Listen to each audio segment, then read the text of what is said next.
आदाब, नमस्कार, अस्सलाम वालेकुम नाज़रीन। पल पल न्यूज के न्यूज रूम से मैं हूं आपके साथ नदीम अकरम। पॉपुलर फ्रंट ऑफ इंडिया को जिस तरीके से टारगेट करके गोदी मीडिया तस्वीरें दिखाने की कोशिश कर रहा है, वो एक एक कर तमाम लोगों के सामने आती हुई दिखाई दे रही हैं।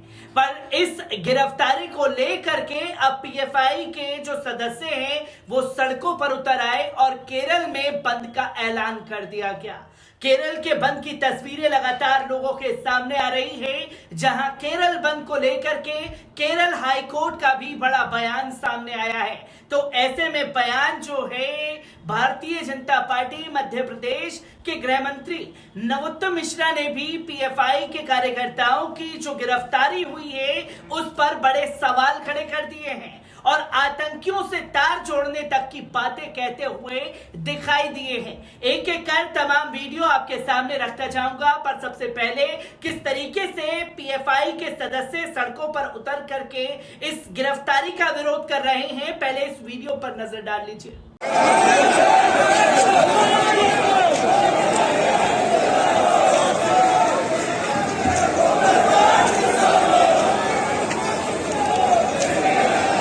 आपने ये वीडियो देखा, इस वीडियो के साथ साथ किस तरीके से दुकानों को बंद करने के लिए पहुंचे और पुलिस आमने सामने हो गई पीएफआई सदस्यों के, इस वीडियो पर नजर डाल लीजिए। आपने ये देखा कि किस तरीके से पुलिस प्रशासन के हाथ पांव जो है पीएफआई के सदस्यों को रोकने में फूले हुए हैं। तो वहीं एक तस्वीर, एक वीडियो ऐसी भी सामने आई जहां बस ड्राइवर जो हैं खौफजदा दिखाई दिए। पहले इस वीडियो पर नजर डालिए।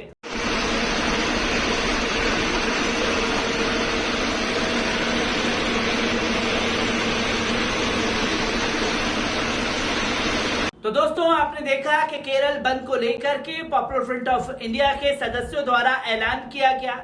इस ऐलान के बाद जो सरकारी बस चलाने वाले ड्राइवर हैं वो हेलमेट पहन करके बस चलाते हुए दिखाई दिए, जिसे गोदी मीडिया एक अलग एंगल से दिखाने की कोशिश कर रहा है।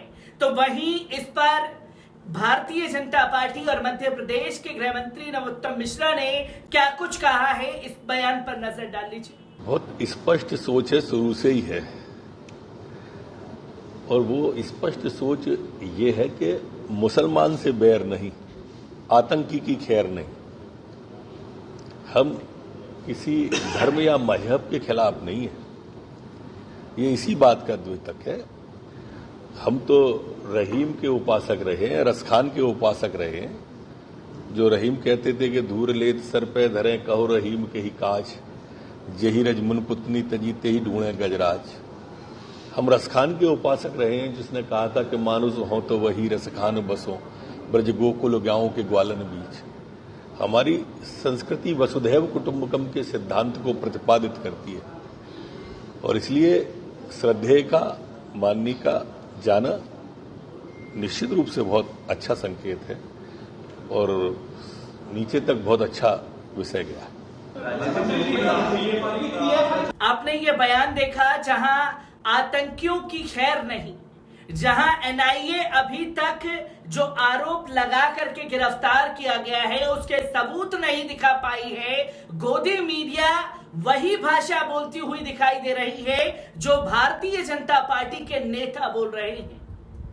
अब किस तरीके से केरल हाई कोर्ट का पूरा बयान इस बंद को लेकर के सामने आया है, इस पूरी रिपोर्ट पर नजर डाल लेते हैं। 15 राज्यों में ही पॉपुलर फ्रंट ऑफ इंडिया के 93 ठिकानों पर एनआईए की छापेमारी के बाद शुक्रवार को पीएफआई ने केरल बंद बुलाया है।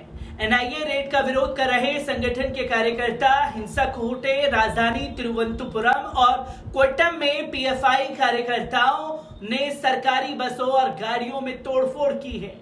पुलिस के मुताबिक कोलम में मोटरसाइकिल सवार पीएफआई कार्यकर्ताओं ने 2 पुलिसकर्मियों पर हमला किया है, जिसकी तस्वीरें लोगों के सामने अभी तक नहीं आई हैं, पर मीडिया लगातार ये बताने की कोशिश कर रहा है।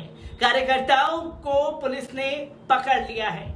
इसी पर केरल बंद को लेकर के केरल हाईकोर्ट के राज्यव्यापी बंद बुलाने के लिए पॉपुलर फ्रंट ऑफ इंडिया के नेताओं के खिलाफ सुओ मोटो एक्शन लिया गया है। केरल हाईकोर्ट के आदेश के मुताबिक कोई भी बिना अनुमति के बंद नहीं बुला सकता। कोर्ट ने आदेश में यह भी कहा है कि गिरफ्तारियों के बाद ऐसा प्रदर्शन ठीक नहीं है। कांग्रेस ने गुरुवार को भारत जोड़ो यात्रा रोक दी। इस पर भाजपा नेता ने तंज कसना शुरू कर दिया कि पीएफआई और इस्लामिक जिहादी संगठनों ने आज हड़ताल का ऐलान किया और कांग्रेस ने आज अपनी पद यात्रा रोक दी। इससे घटिया और शर्मनाक कुछ नहीं हो सकता। अब उत्तर प्रदेश, केरल, कर्नाटक, आंध्र प्रदेश, तेलंगाना, तमिलनाडु, असम, महाराष्ट्र, बिहार, पश्चिम बंगाल, मध्य प्रदेश, पुडुचेरी, उड़ीसा और राजस्थान में गुरुवार को एनआईए ने ईडी के साथ मिलकर छापेमारी की। रेड में करीब 300 से ज्यादा एनआईए अधिकारी शामिल रहे। इस दौरान जांच एजेंसी ने पीएफआई के 106 कार्यकर्ताओं को गिरफ्तार किया है। राज्यों में टेरर फंडिंग करने का आरोप। एनआईए अधिकारियों से मिली जानकारी के मुताबिक कर्नाटक, केरल, तमिलनाडु और हैदराबाद में आतंकी गतिविधियां बढ़ाने के लिए भारी संख्या में टेरर फंडिंग की गई है। लिंक खंगालने के बाद जांच एजेंसियों ने यह कार्रवाई की है। दूसरा यह कि ट्रेनिंग कैंप लगाने का आरोप लगाया गया है। सूत्रों के मुताबिक एनआईए को सूचना मिली कि कई राज्यों में पिछले कुछ महीनों से पीएफआई बड़े स्तर पर ट्रेनिंग कैंप लगा रही है। इसमें हथियार चलाने की ट्रेनिंग देने के साथ लोगों का ब्रेन वॉश भी किया जा रहा है। तो वहीं तीसरी तस्वीर फुलवारी शरीफ के लिंक को ढूंढने की कोशिश की गई, जहां जुलाई में पटना के पास फुलवारी शरीफ में मिले आतंकी मॉड्यूल को लेकर भी छापेमारी की गई। फुलवारी शरीफ में पीएफआई के सदस्यों के पास से इंडिया 2047 नाम का एक पेज का डॉक्यूमेंट भी मिला है। इसमें अगले 25 साल में भारत को मुस्लिम राष्ट्र बनाने की प्लानिंग थी, जिसकी तस्वीरों को दिखाने की कोशिश गोदी मीडिया द्वारा की जा रही है। नेशनल इन्वेस्टिगेशन एजेंसी एनआईए ने इंदौर के जिन पीएफआई के संदिग्ध पदाधिकारियों को पकड़ा है, उन पर पुलिस के खुफिया विभाग की नजर लंबे समय से थी। जेल जा चुके लोगों की हर संभव मदद का आश्वासन ईद पर पीएफआई ने दिया था। 3 मई को ईद के मौके पर सदर बाजार ईदगाह के बाहर पीएफआई के सदस्यों ने फंडिंग के लिए बैनर पोस्टर तक लगाए थे। देश में नफरत की पाठशाला चलाने वाले पीएफआई यानी popular front of India UP में सिमी के नक्शे कदम पर चल रही है। जो आरोप गोदी मीडिया, एनआईए सरकार द्वारा लगाए जा रहे हैं। सिमी पर प्रतिबंध लगाने के बाद उसकी बी पार्टी के रूप में उभरा यह संगठन बहराइच से लेकर सहारनपुर तक अपनी जड़ें फैला चुका है। लखनऊ और एनसीआर को हेडक्वार्टर के तौर पर तैयार किया गया है। पीएफआई पर एक्शन का प्लान 4 अगस्त को गृह मंत्री अमित शाह के बेंगलुरु दौरे के दौरान बना था। अमित शाह यहां एक कार्यक्रम में हिस्सा लेने पहुंचे थे। कार्यक्रम के बाद अमित शाह, कर्नाटक के सीएम बसवराज बोमई और राज्य के गृह मंत्री आरगा ज्ञानेंद्र के बीच मीटिंग हुई थी। मीटिंग के बाद केंद्र सरकार पीएफआई पर एक्शन की तैयारी कर रही थी। भास्कर ने इस बारे में 9 अगस्त को ये बातें लोगों के सामने रखी थी। अब सवाल ये खड़ा होता है कि जिस तरीके से राहुल गांधी की भारत जोड़ो यात्रा सक्सेस हो रही थी, अब पीएफआई की जो जड़ें मजबूत हैं वो साउथ साइड यानी कि केरल, कर्नाटक, तमिलनाडु और तमाम राज्यों में है। केरल में अभी भारत जोड़ो यात्रा निकल ही रही है, उसकी तस्वीरें लगातार आ रही है और आज राहुल गांधी ने यह ऐलान कर दिया कि वो पद यात्रा जो निकाल रहे थे भारत जोड़ो यात्रा वो नहीं निकालेंगे, क्योंकि बंद का ऐलान किया गया है ताकि किसी घटना से कोई नुकसान ना पहुंचे। अब इसको भारतीय जनता पार्टी ने हाइप देना शुरू किया है, तो मीडिया भी इसी पहलू पर बात कर रहा है।